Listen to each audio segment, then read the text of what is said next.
Matthew 7. Measuring your measure. Stop judging so that you may not be judged. For with the judgment you judge, you will be judged, and with the measure you use, it will be measured to you. Why do you look at the speck in your brother's eye, but do not notice the beam in your own eye?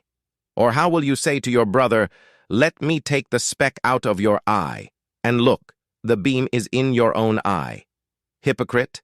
First take the beam out of your own eye, and then you will see clearly to take the speck out of your brother's eye.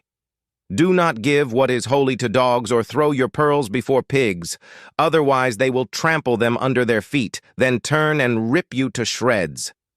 Ask, and it shall be given to you. Seek, and you shall find. Knock, and it shall be opened to you.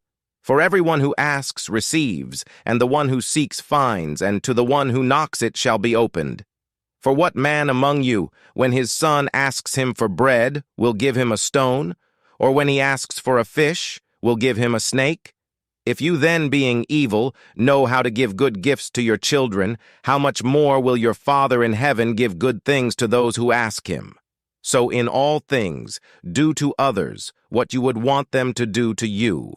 For this is the Torah and the prophets. Enter through the narrow gate, for the gate is wide, and the way is broad that leads to destruction, and those who enter through it are many. How narrow is the gate and difficult the way that leads to life, and those who find it are few. Judging the fruit. Watch out for false prophets, who come to you in sheep's clothing, but inwardly are ravenous wolves. You will recognize them by their fruit. Grapes aren't gathered from thorn bushes or figs from thistles, are they? Even so, every good tree produces good fruit, but the rotten tree produces bad fruit. A good tree cannot produce bad fruit, nor can a rotten tree produce good fruit. Every tree that does not produce good fruit is chopped down and thrown into the fire. So then, you will recognize them by their fruit. Not everyone who says to me, "Lord, Lord," will enter the kingdom of heaven, but he who does the will of my Father in heaven. Many will say to me on that day, "Lord, Lord, didn't we prophesy in your name, and drive out demons in your name, and perform many miracles in your name?"